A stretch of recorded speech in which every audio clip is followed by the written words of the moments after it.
Amis lecteurs, amis téléspectateurs, amis du Congo, nous recevons pour notre émission 10 minutes pour convaincre un candidat, M. Jean-Yves Kitantou. Monsieur Jean-Yves Kitantou, bonjour. Bonjour. Pour ceux qui ne vous connaissent pas ou ceux qui aimeraient vous connaître davantage, si vous devriez vous présenter, que direz-vous? Donc, je m'appelle Jean-Yves Kitantou, comme ça a été dit. Donc, j'ai 31 ans. J'habite dans Bruxelles. Je me présente sur la liste du CDH à la région à la 6e suppléance. Donc, je suis universitaire. Donc, je suis détenteur d'un master en sciences politiques, orientation, relations internationales que j'ai fait à l'UCL.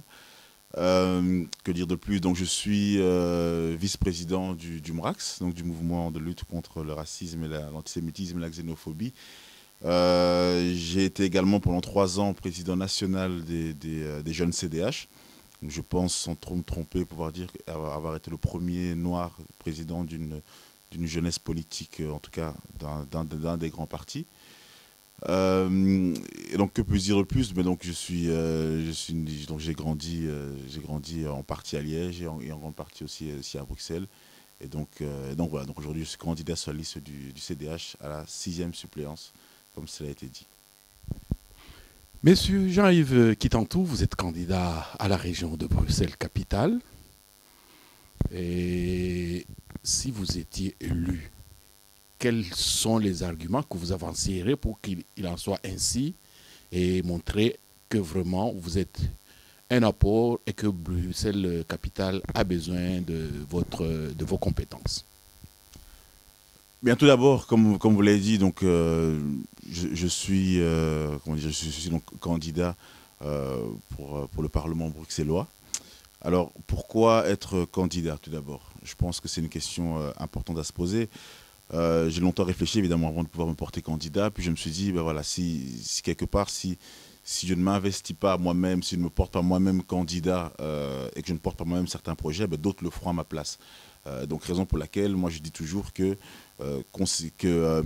on peut ne pas s'intéresser à la politique, mais la politique s'intéresse toujours à nous. Donc, toutes les décisions qui sont prises dans notre vie sont des décisions politiques. Toute la manière dont on vit est politique. C'est qu'à un moment donné, quelqu'un a pris cette décision. Et donc, raison pour laquelle, il y a de cela maintenant quelques années, j'ai décidé de m'engager au sein du CDH. Et puis,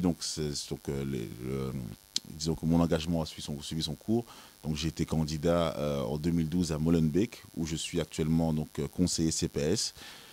Donc, qu'est-ce que c'est qu'être conseiller CPS? Donc, être conseiller CPS, c'est un peu donc l'organe de gestion de l'ensemble du CPS. Et donc voilà, donc ça me permet vraiment d'être au cœur de certains dossiers, au cœur de certaines problématiques, de certaines difficultés que vivent nos citoyens. Et donc, raison pour laquelle aujourd'hui, quand on a eu, quand ces élections vont approcher, donc j'ai décidé aussi de pouvoir me présenter pour la première fois au niveau régional pour porter certaines priorités qui sont les miennes. On aura sûrement l'occasion d'en reparler, mais je peux déjà en dire un petit mot. Donc, pour moi, ma première priorité, c'est effectivement l'emploi et surtout l'emploi des jeunes. On a un taux de chômage extrêmement important au niveau de la jeunesse bruxelloise. Et donc, il y a énormément de défis à relever par rapport à ça. Il y a évidemment la culture, c'est-à-dire je suis un acteur, je suis moi-même très impliqué dans le domaine culturel. Et puis, tout ce qui touche le vivre ensemble, l'égalité des chances et surtout la reconnaissance de la place des Africains dans ce pays. Il y a plusieurs partis qui concourent lors des prochaines élections. Qu'est-ce qui caractérise votre parti et qui les différencie des autres, qui ferait que le jour des élections, l'électeur puisse choisir d'abord votre parti? Ben, tout d'abord, la première chose, c'est une question de philosophie. C'est-à-dire, nous faisons le choix d'avoir en tout cas une philosophie qui met, comme on dit chez nous, l'humain au centre. Mais mettre l'humain au centre, ce n'est pas qu'un slogan. C'est dire que, quelles que soient les décisions politiques que l'on prend, l'idée derrière, c'est de toujours faire en sorte que la personne puisse en sortir bénéficiaire, que la décision puisse vraiment aller dans le sens de son épanouissement personnel. C'est pour ça que la notion de bien-être est quelque chose d'extrêmement fondamental dans notre pensée politique. Et que nous sommes un parti qui prônons non pas l'égalité pour l'égalité comme peuvent le promouvoir des partis de gauche, non pas une concurrence exacerbée comme le promouvoient des partis de droite, mais nous, ce que nous voulons vraiment, c'est d'avoir une société de l'égalité des chances. Ça veut dire quoi? Ça veut dire que on parle vraiment du postulat que tout être humain n'est pas identique, chacun a ses talents, chacun a ses qualités et ses défauts, et donc en fonction de cela, pouvoir travailler à l'avènement d'une société qui permet vraiment à chacun, si on a par exemple demain un jeune qui est un excellent footballeur, qu'il puisse avoir toutes les conditions pour pouvoir aller au bout de son talent. Si on a un autre jeune qui est un excellent mathématicien, qu'il puisse avoir toutes les conditions pour pouvoir aller le plus loin possible et devenir un très grand mathématicien. Donc c'est vraiment ça que nous on prône. On ne veut pas donc l'égalité pour l'égalité comme on l'a dit, on ne veut pas que les gens soient en concurrence, mais ce qu'on veut vraiment c'est que chacun puisse aller au bout de ses capacités et que chacun puisse avoir ce qu'on appelle chez nous une excellente qualité de vie. Bien, merci beaucoup pour ces explications. Et la Belgique est depuis un certain temps un pays véritablement multiculturel. Et vous êtes issu d'une communauté, la communauté subsaharienne, avec ses aspirations, avec ses problèmes.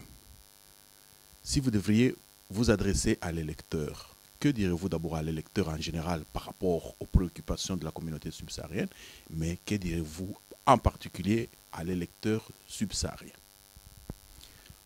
Donc c'est la question est extrêmement intéressante et donc je vous remercie de effectivement commencer par l'électeur de manière générale parce qu'effectivement je me porte candidat pour l'ensemble des Bruxellois. Effectivement, ça c'est toujours quelque chose qu'il faut que j'aime à préciser. Donc ce que je dirais à l'électeur de manière générale et à la société belge de manière générale par rapport aux spécificités de la communauté africaine, c'est quoi? C'est que la communauté africaine, donc, je parle évidemment de la communauté subsaharienne, est une communauté qui apporte énormément à ce pays. Je veux dire, il suffit de reprendre l'histoire de la Belgique. On ne va pas la refaire ici, en 10 minutes ce serait beaucoup trop court, mais on constate réellement qu'il y a eu beaucoup d'apports de la part de l'Afrique en général, et évidemment plus spécifiquement du Congo à la Belgique. Il y a eu énormément d'apports, bien, pas bien, c'est un autre débat qu'on peut avoir dans un autre temps. Et puis au jour d'aujourd'hui, on se rend compte aussi que donc avec l'arrivée et la présence de la communauté subsaharienne ici en Belgique, il y a toute une diversité qui est là. Il y a tout un tas de talents qui veulent s'exprimer librement dans ce pays. Et je pense qu'il faut vraiment faire le pari d'avoir à un moment donné un partenariat gagnant-gagnant dans tous les sens du terme. Par exemple, aujourd'hui, quand on voit que Vincent Kompany, par exemple, qui est aujourd'hui un symbole réel de la Belgique, qui fait la fierté de l'ensemble des Belges, mais qui est lui-même donc d'origine congolaise, c'est quelque part aussi un plus. C'est quelque part quelque chose qui montre aussi tout l'apport que les Congolais d'origine ou les Africains d'origine peuvent apporter effectivement dans ce pays, parce qu'une société qui se referme sur elle-même est une société qui n'évolue plus. Et donc, cette ouverture et cette richesse qu'on apporte, je pense qu'elle doit pouvoir être reconnue. Maintenant, c'est une communauté qui a effectivement certaines difficultés. Je l'ai dit tout à l'heure par mes priorités, il y a la question de l'emploi. Cette question de l'emploi, ça touche effectivement de manière beaucoup plus grave encore la communauté d'origine subsaharienne, parce que effectivement, rajouter au problème qui concerne tout le monde, c'est-à-dire que le fait qu'il n'y a pas assez de boulot, qu'il faut créer de l'emploi, etc., se rajoute à ça un problème de discrimination à l'embauche. Et en tant que vice-président du MRAX, je suis bien placé pour le savoir. C'est-à-dire que c'est vraiment une question qu'on combat vraiment au quotidien via cette structure dont je suis très fier d'être le vice-président. Mais voilà, on se rend bien compte que cette réalité existe encore. Il y a eu une étude qui a été faite il n'y a pas très longtemps qui prouvait que la Belgique est un des pays où la discrimination à l'embauche est la plus forte et la plus violente. Et donc c'est ça. Donc c'est-à-dire que ce n'est pas, être dans une posture de lutte contre les discriminations à l'embauche, ce ne sont pas que des mots. Je veux dire, il y a vraiment à travers ce combat une réelle volonté de pouvoir changer les choses, parce que pourquoi? Il faut se rendre compte au jour d'aujourd'hui, sur Bruxelles, la moitié des entrepreneurs sont d'origine étrangère, en tout cas des nouveaux entrepreneurs. Donc c'est la preuve qu'il y a toute une dynamique économique qui est là derrière. Et donc on est réellement dans une situation qui est absurde parce que parce que donc toutes ces personnes qui in fine sont discriminées à l'embauche, toutes ces personnes, la plupart d'entre elles vont à l'école ici, se retrouvent, enfin vivent dans la société belge, donc vivent entre guillemets avec tous les avantages, si je peux dire ça comme ça, qu'on a ici en Belgique.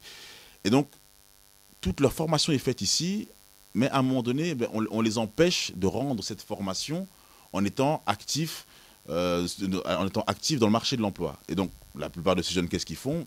Ils vont à l'étranger. J'ai beaucoup d'amis qui sont partis au Canada, en Angleterre, etc., parce qu'ils disent que c'est plus facile pour nous là-bas. C'est quelque chose que je trouve assez étonnant et assez illogique d'un point de vue économique, de se dire qu'on investit dans la formation de personnes ici en Belgique, mais in fine, on les laisse partir ailleurs parce qu'on crée une discrimination à l'embauche. C'est quelque chose qui est profondément... qui n'a pas de sens, qui n'a vraiment pas de sens. Et donc voilà, donc c'est pour ça que je tiens à ce discours en disant que dans un partenariat gagnant-gagnant, on a tout à gagner, effectivement, que ce soit les Belges, que ce soit donc, la Belgique dans son ensemble, mais également aussi les personnes issues de la communauté africaine, de pouvoir avoir un accès beaucoup plus facile au marché de l'emploi. Et parce que le fait d'être donc actif sur ce marché de l'emploi leur permettra d'être productifs et de contribuer au développement économique de la Belgique. Donc voilà, donc, quand on lutte contre la discrimination, il ne faut pas penser que c'est dire que d'un côté, il y a, entre guillemets, je dis bien, des méchants blancs et, entre guillemets, des Africains qui veulent prendre le boulot des Blancs, etc., comme j'entends parfois dans certains milieux. Non, ici, c'est vraiment se dire, à partir du moment où on considère qu'on investit dans l'éducation de quelqu'un, ça me semble totalement illogique de par après lui bloquer l'accès au marché de l'emploi. Et donc, c'est ça l'un de mes combats, en tout cas. Il y en a d'autres, évidemment, mais voilà, en 10 minutes, c'est court, mais voilà, en tout cas, ça, c'est un des combats les plus importants, selon moi. Bien, merci beaucoup, monsieur Jean-Yves Kitantrou. En 1 ou 2 minutes, vous allez vous adresser à l'électeur qui vous suit. Il vient d'entrer dans l'isoloir. Il doit choisir. Il doit voter. Et que pouvez-vous lui dire pour que ce soit vous qu'il choisisse? Moi, ce que je peux lui dire très humblement, c'est que je suis donc un jeune, effectivement, qui me lance en politique, mais surtout, je m'engage dans des combats qui sont, selon moi, en tout cas, extrêmement importants, et j'essaye, en tout cas, toujours de tenir un discours de vérité. Pourquoi? C'est-à-dire que moi, je pense qu'effectivement, nous sommes dans une ère où, effectivement, les gens n'ont plus confiance en la politique, globalement, et parfois à raison. Mais ce que moi j'essaie de dire, c'est que de toute façon, la politique existera toujours d'une manière ou d'une autre. Quelle que soit la forme, il y aura toujours une forme de gestion de la cité. Et que donc, ça ne sert à rien, et que donc, moi, le pari que je fais, c'est de pouvoir dire que, on peut croire en un projet, mais en un projet réaliste. Et ce projet, j'essaie de le défendre, effectivement, comme je peux. Mais pour moi, si on veut demain pouvoir arriver à une société où chacun a sa place, chacun est reconnu en fonction de ses talents, et qu'on soit noir, jaune, rouge, qu'on vienne de n'importe où dans le monde, mais qu'on se retrouve ici dans un pays, dans une région, dans une ville, dans la capitale de l'Europe, qui est vraiment un symbole de l'Europe et du monde, parce qu'à Bruxelles, on a véritablement un espèce... En fait, Bruxelles est un laboratoire. Bruxelles, c'est vraiment un espèce de laboratoire du vivre ensemble. Et si on veut vraiment pouvoir réussir cette diversité-là, essayons en tout cas de croire dans le projet que j'essaie de porter, parce que ce projet est porteur de sens.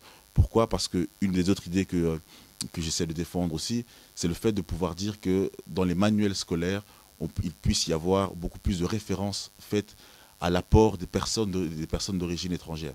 Pourquoi? Parce que c'est dans l'enseignement secondaire que tout se joue. C'est dans le secondaire que tous les stéréotypes sont perpétués. Et que donc, si en secondaire, on apprend déjà à tous ces jeunes, à tous les jeunes belges, tout l'apport qu'a eu le Congo ainsi que d'autres pays d'Afrique à la Belgique, ça permettra réellement de déconstruire certains préjugés et de pouvoir véritablement construire petit à petit la société du vivre ensemble et une réelle société multiculturelle où chacun a réellement sa place. Donc c'est mon projet à moi, c'est le projet que j'essaie de porter. C'est un projet que je porte sur le long terme, parce que je suis encore jeune, donc j'ai encore largement le temps.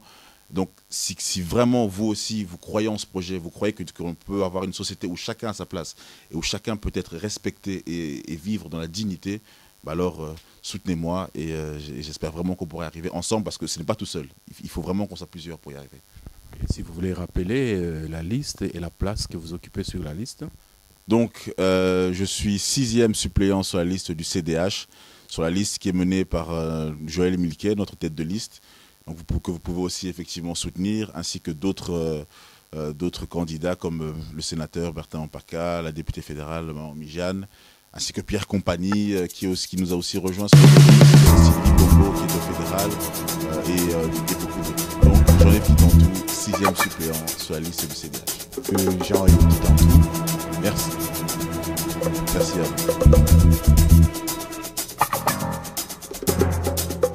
vous.